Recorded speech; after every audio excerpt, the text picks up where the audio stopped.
Sadly for me, there aren't many jokes about economists, but one of my favorite is attributed to former U.S. President Harry Truman, who, faced with conflicting advice from his staff, said that he'd like to have a bunch of one-armed economists because all of his present ones kept saying, on the one hand and on the other hand. Well, respectfully, today it is very much about both hands. For example, on the one hand, global growth continues to strengthen, and that strength is continuing to support job gains throughout the developed world. But on the other hand, those job gains haven't translated into stronger wage gains, leaving core CPI without a central driver and central banks with tough decisions to make in the developed world.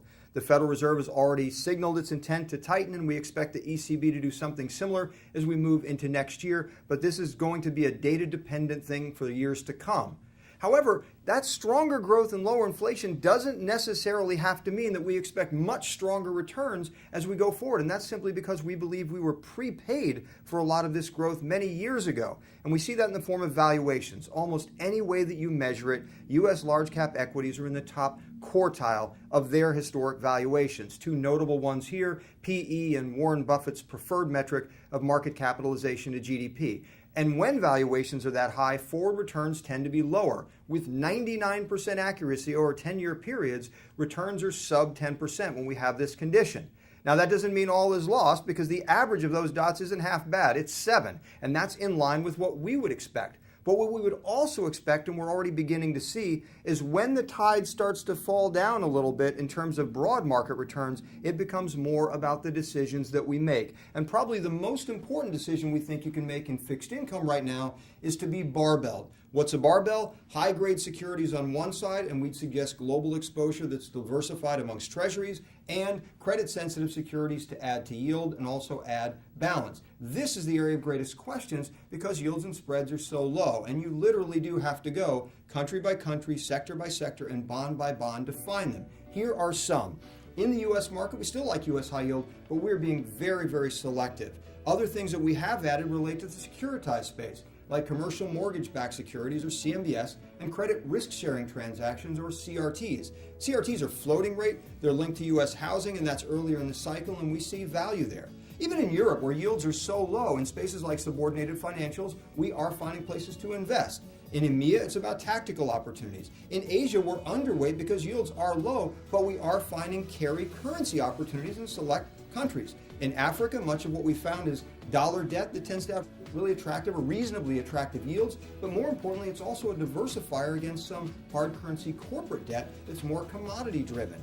And in Latin America, we're seeing a combination of opportunities in local currency as well as hard currency and hard currency corporates. So the structure is the thing first and foremost in fixed income, but then going and finding those opportunities to add incrementally to yield is also very, very important. Now, I opened up by talking about higher valuations in equities, but there are obviously very, very supporting factors, most notably the improvement in earnings we've seen, and we think that continues, and that's clearly important. And there are the classic support factors, like lower volatility and lower yields. And lower yields are kind of doing double duty to support equities.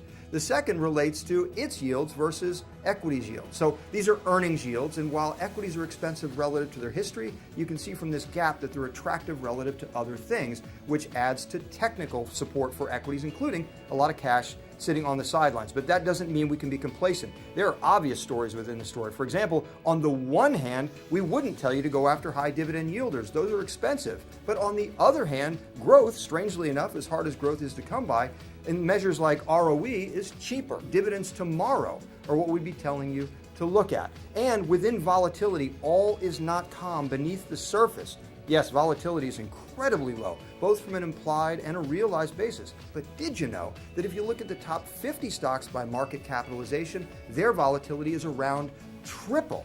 Now, how is that even possible, you might wonder? Good question. Well, what it has to do is falling intermarket correlations, stocks acting less like each other. And we're seeing that here. We're seeing it across the broad market. The important thing about that is it means alpha opportunities start to arrive in larger quantities. And we're seeing that in the form of active manager outperformance, with more than half of managers beating their respective indices. But I don't want to talk about past outperformance. I want to talk about the structural opportunities for outperformance going forward. I opened this segment talking about how when returns are below 10%, with valuations like this, that's something we have to be aware of. Well, from an alpha perspective, historically, when that happens, more managers outperform than not, and it's fairly persistent.